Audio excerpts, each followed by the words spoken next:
Welcome everybody to the Forge's third episode of Ignite. Hopefully we're all keeping well as we continue to work from home. Ignite is the Forge's series of short webinars designed to inspire and connect us with the outside world while we work from home. Last week we heard from Forge co-founder Ben Glassuk, who looked at how to unlock the naturals opportunity. That video has now gone live on the Forge's YouTube channel for anybody that didn't see it who's interested in seeing it. This week, we're going to be hearing from Forge director Lee Manning-Craik and co-founder Simon Garnett, who'll be talking to us about our big framework for growth, a strategic decision-making tool that helps insight, strategy, and leadership teams anticipate and grow during times of change. As with the previous talk, if you have any questions, feel free to post them into the chat feed and we can pick them up at the end. If you want them to direct them to me privately, feel free, you'll find me in the chat as Adam Rolls. Also in the chat channel, you'll find details of how to follow us on LinkedIn and YouTube and sign up to our newsletter. This is the best way to keep up to date with future Ignite sessions, as well as finding videos from our past sessions. So thank you again for joining. Over to Lee and Simon. Great, thanks Adam. So as I said, we're going to talk to you about the big framework for growth. And before I hand over to Lee, I'm just going to show you one slide, which is an article that I'm sure many of you will have seen by the ever controversial, ever enigmatic, ever interesting Mark Ritson from last week, where he took aim in his usual sort of combative, provocative style at people who were saying, you know, things will change as a result of coronavirus. And as you can see there, you know, in reality, nothing will change. The impact of coronavirus right now is massive on everything, but when we emerge out of lockdown, the consumers, the media, and marketing itself will quickly snap back to former heuristical norms. As is often the case with Mark, some of it I do agree with. I think there are a lot of changes at the moment as a result of living in the world's biggest ever social scientific experiment that won't be long held. You know, people won't continue running and exercising at the levels they are. I don't disagree with that. But I do fundamentally disagree with this idea that nothing will change. I can't tell you what will change exactly. Hindsight will make fools of us all as we all sit there and predict this exactly will change and that exactly will change. But we can make predictions about the types of changes that we might see. And really that's the kind of core context for this framework for growth, which is understanding futures and how we should prepare for those. So on that basis, I'll hand over to Lee, who'll start taking us through the webinar. Brilliant, thanks Simon. As Simon says, you know, we fundamentally believe, and it's clear from kind of history, that understanding and delivering to customers is absolutely critical for growth and for businesses continue to grow. And the ones that both understand customer and consumer behavior today, but also really critically have a sense of how that might change in the future, are the ones that increasingly we see deliver kind of incremental growth. And that's for two reasons. Firstly, because they got clarity on what the potential opportunities and risks are in terms of the changes within which people behave. But also they're constantly aware of those potential shifts in market dynamics and the impact that that might have on their commercial performance. So they're able to act to profit for change in a way that businesses who aren't being mindful of how consumers might change their behavior are. And here are a couple of examples. These ones are kind of reasonably old. And in fact, when we, Simon, can you move on? When we developed this slide kind of 6 months ago, you know, some of these businesses at the time were just starting to see some of the shifts in their various different categories. But, you know, rise in portfolio shopping, you know, there were very clear winners and losers off the back of the change in behavior in 2008. Some of whom were incredibly well lined up to recognize that consumer shopping behavior was fundamentally changed as a result of that recession. Some who didn't notice that shift at all, and as a consequence were significantly less well lined up to respond accordingly. It's the same when you look at content streaming and the businesses who won and lost in that context. It's the same when you look at digital imaging, and again, the businesses who won and lost in that context. And similarly, when we started to look at some of the bigger shifts that were happening last year, sustainability, plant-based foods, permissible consumption, crafted solutions, you could very, very clearly see there were some people who were starting to notice that actually consumer behavior is quite fundamentally shifting, and who were gearing themselves up to kind of respond to that change and capitalize on it accordingly. So our very kind of clear perspective is that not only do we need to understand what consumers are doing today to build and develop growth, but we need to be mindful of what they might be doing tomorrow. And no, we can't absolutely predict what that future might look like, but there is no better time than the present to be thinking about, well, what might those futures be like, and how do we can line ourselves up as a business to be able to successfully capitalize on that going forward. And the reason that we've developed this particular model is because we were constantly hearing the same kinds of questions from our clients, 5 different ones in particular, many of which I'm sure will be really similar questions to the kinds of things that you are hearing in your businesses. But the first one really is that we've got, at no more time than now, in the history really of marketing, have we got more data? We are inundated with data, but what we really struggle to do is kind of link that up and create a seamless, single-minded, really kind of focused view of what's going on from a consumer perspective and what's really driving their choice and behavior. We heard clients talking a lot about, not only do we have a lot of information, not only do we struggle to join it up in a single-minded way, but we really struggle to be able to pull that through in a very simple, seamless way so the whole business can get behind it. So we all aligned on what the challenges are and what the issues are that we're addressing. We also hear clients increasingly talk about, we are very good at diagnosing what has happened. We are very good at the rear view mirror perspective on things, but we are less good at being able to see what is going to happen. What might some of those shifts be? What might some of those kind of consequential behavior changes be that kind of show us where the future might be moving towards? And also clients tell us we make an enormous amount of investment in terms of our insight gathering capabilities, but we then struggle to make that actionable. We struggle to make it tangible. As I mentioned earlier, we struggle to make it single-mindedly. But critically, and kind of leading on to the 5th point, is this struggle and this difficulty that businesses and clients often have with being able to kind of commercialize the impact, being able to take those consumer shifts back into the business to make some quite fundamental investment decisions behind.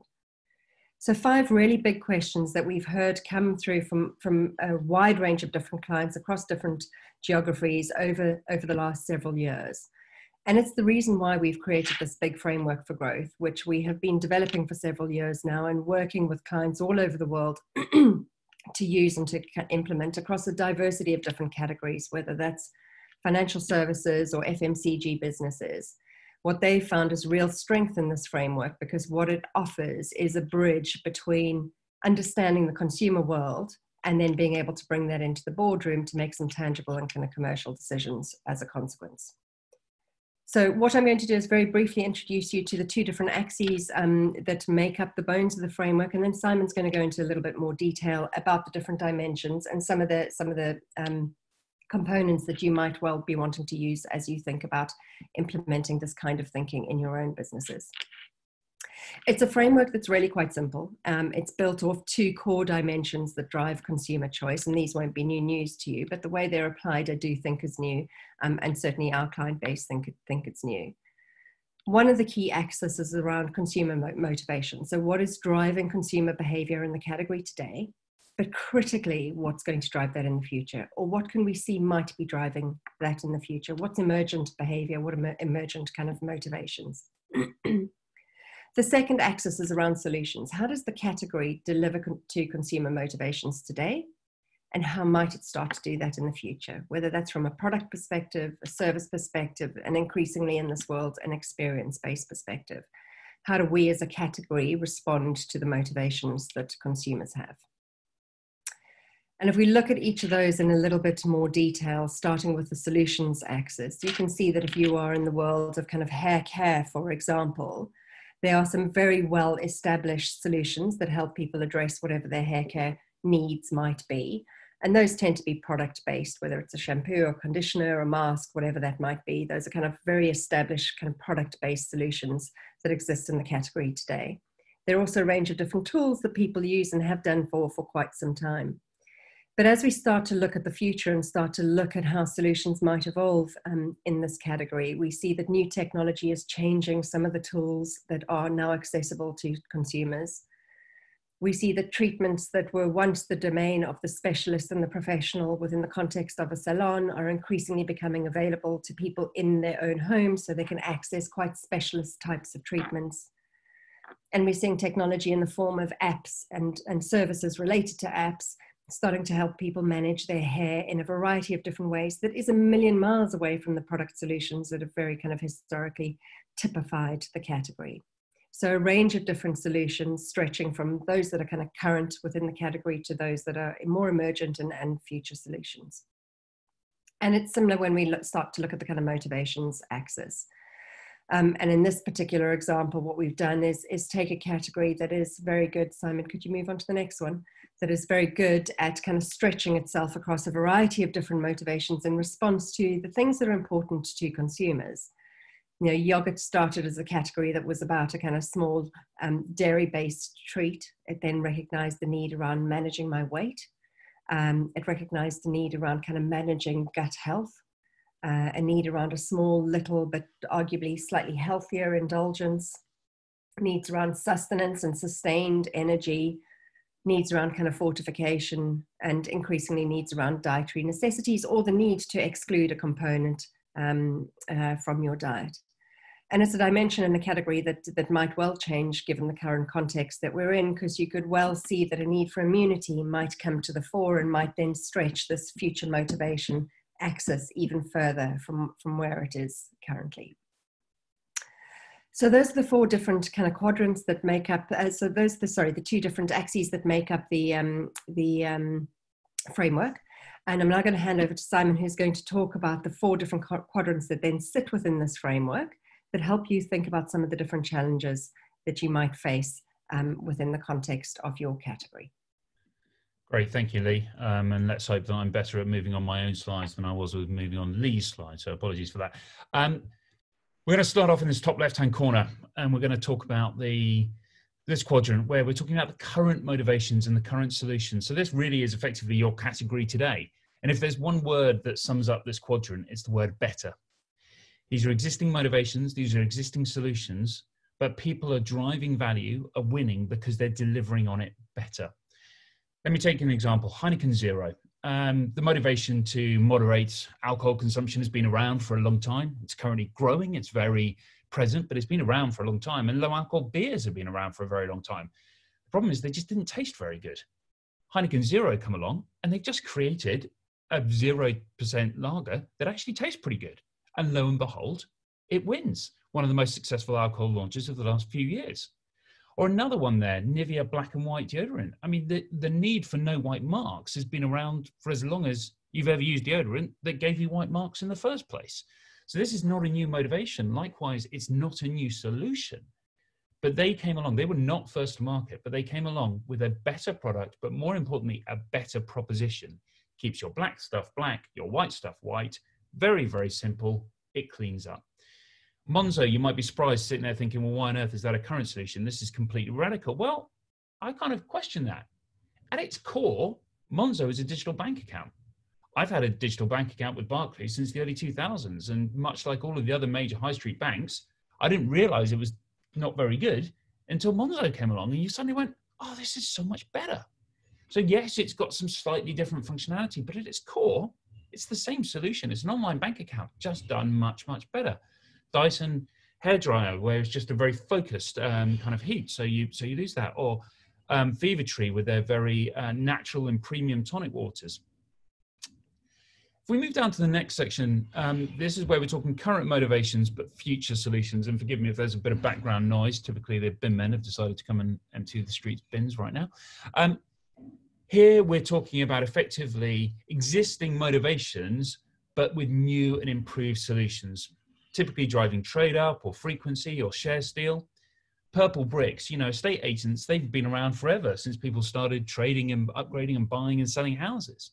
Purple bricks came along and just went, well, why do you have to do it in a way where you're giving away all your margin? You can do much of this yourself.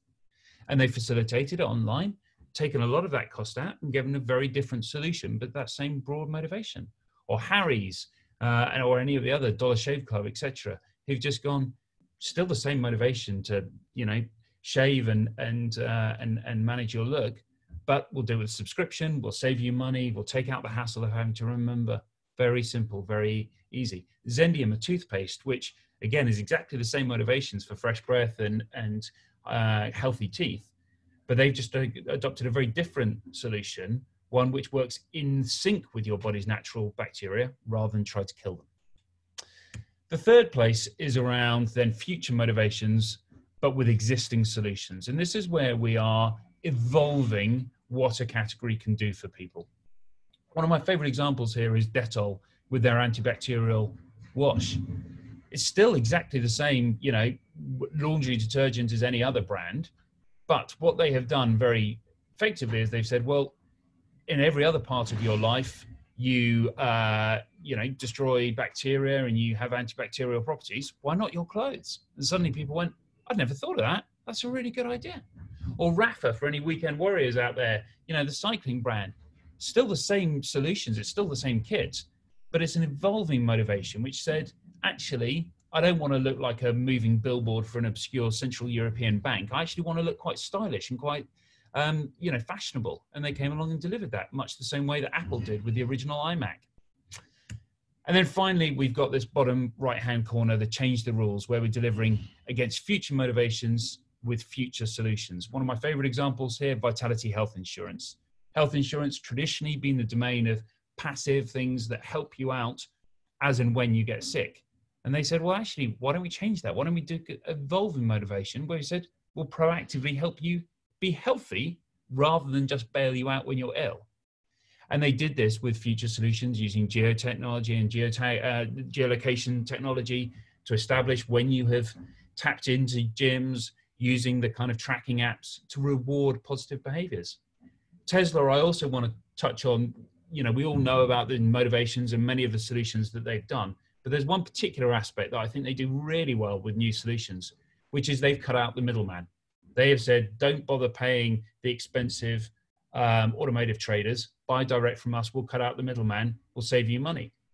That is such a disruptive solution that they are being sued in several US states because the established car industry is so scared by that. I was reading about a lawsuit they've got going on at the moment in New Jersey just yesterday. So there's a real opportunity to kind of disrupt and change those rules. If you forget everything else that I've told you today, then hopefully this one message is one that you will take out, which is the most important thing in this big framework for growth is there is no value judgment around where your business plays. I've shown you examples of incredibly successful innovation in that top left-hand space. I think oftentimes there can be this almost kind of snobbery about innovation. It's not true innovation unless we're changing the rules and we're down in that bottom right-hand corner. I could not disagree more. What matters is that it's right for your business and it delivers against your commercial objectives. Lots of these big disruptive businesses do operate down at the bottom in future solutions. But why? Well, oftentimes it's because they don't have their own manufacturing processes. And of course, ever since the Industrial Revolution, that has been, the way in which our business has operated. Let's do one thing incredibly well and drive efficiencies from that. Well, if you're doing future solutions, you've got to disrupt yourself. That's quite challenging. Some businesses are well set up to do it. Some aren't.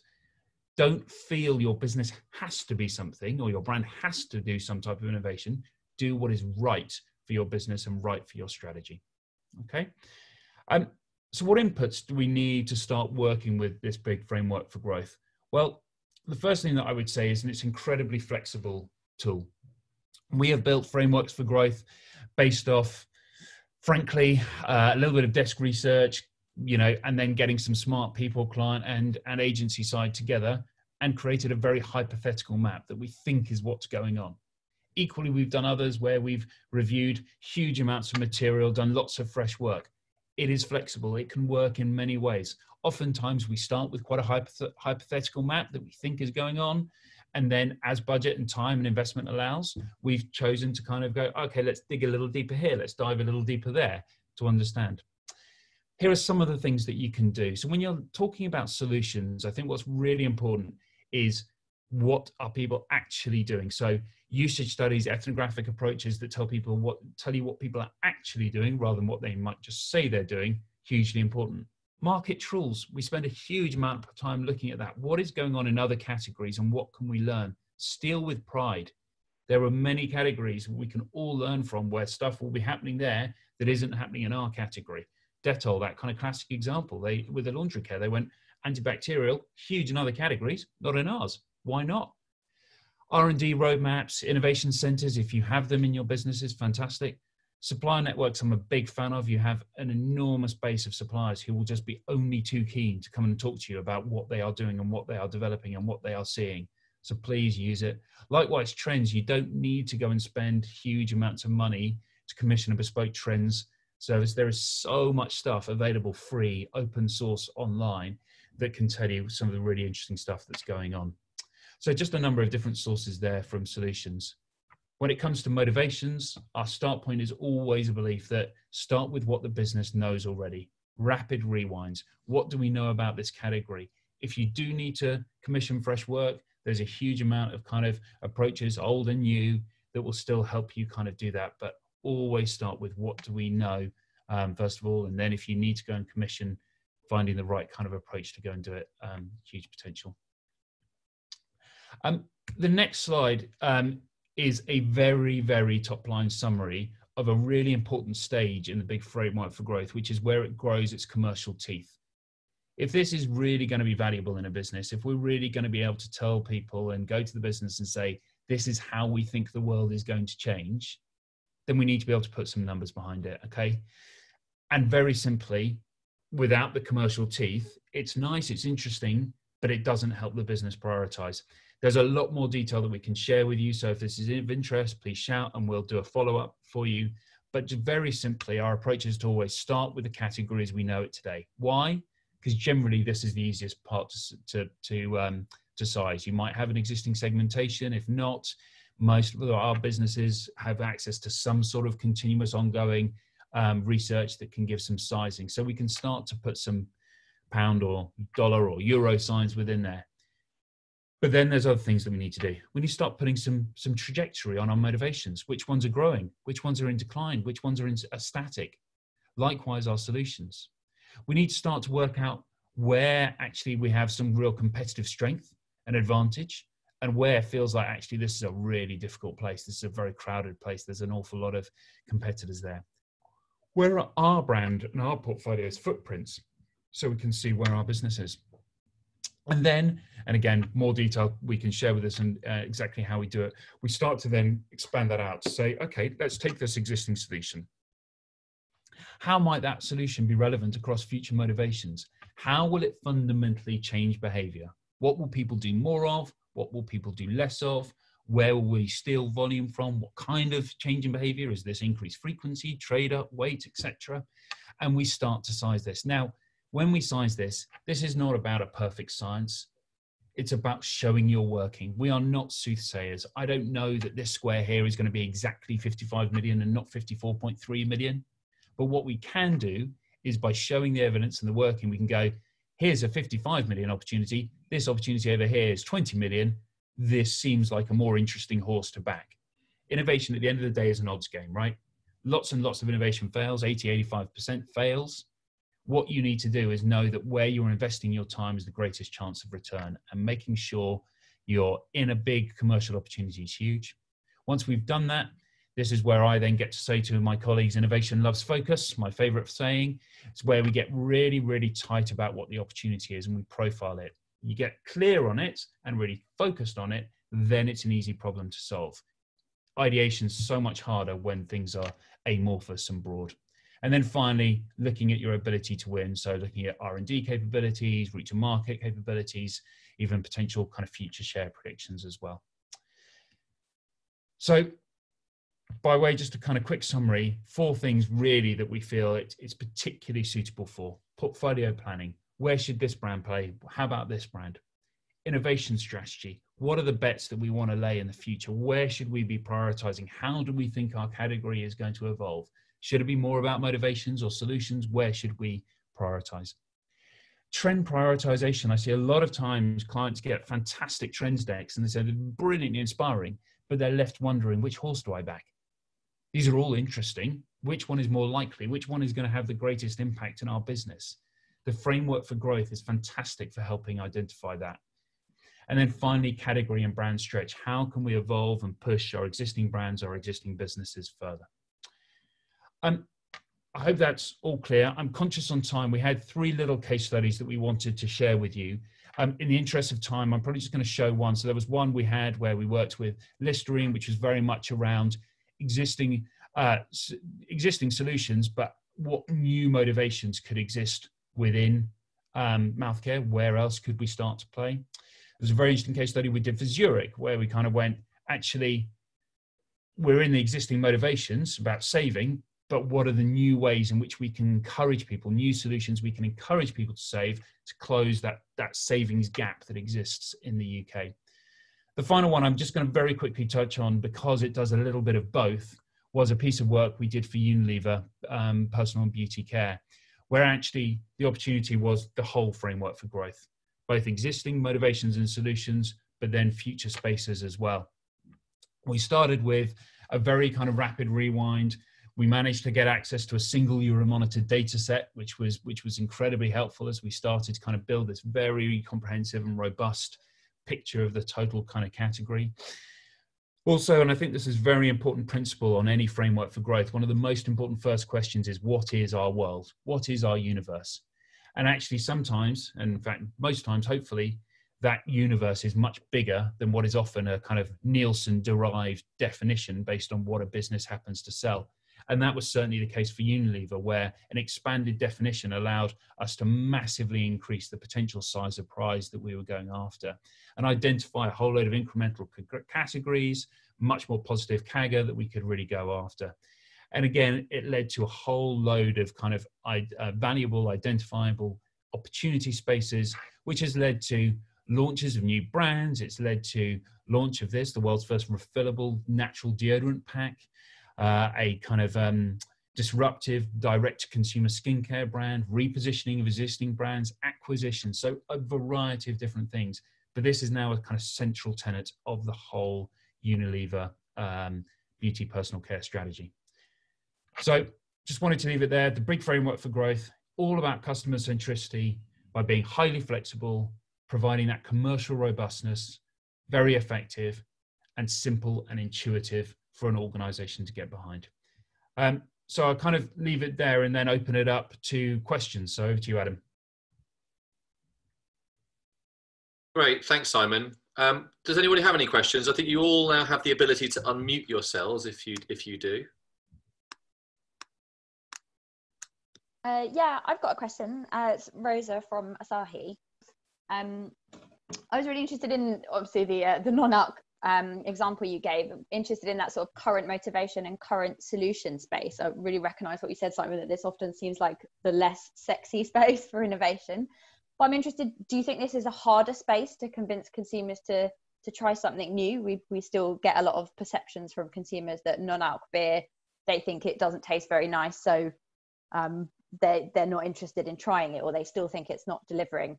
Is it harder to get people to try something new here, or easier because it's closer to what they currently know? Yeah, it's a great question, and I totally recognise that, and I think a lot of that, unfortunately, is the heritage of the fact for an awful long time non-alcohol didn't taste very good. Yeah. So it wasn't. So I think there is a direct relationship between how much of a legacy you have of bad solutions here.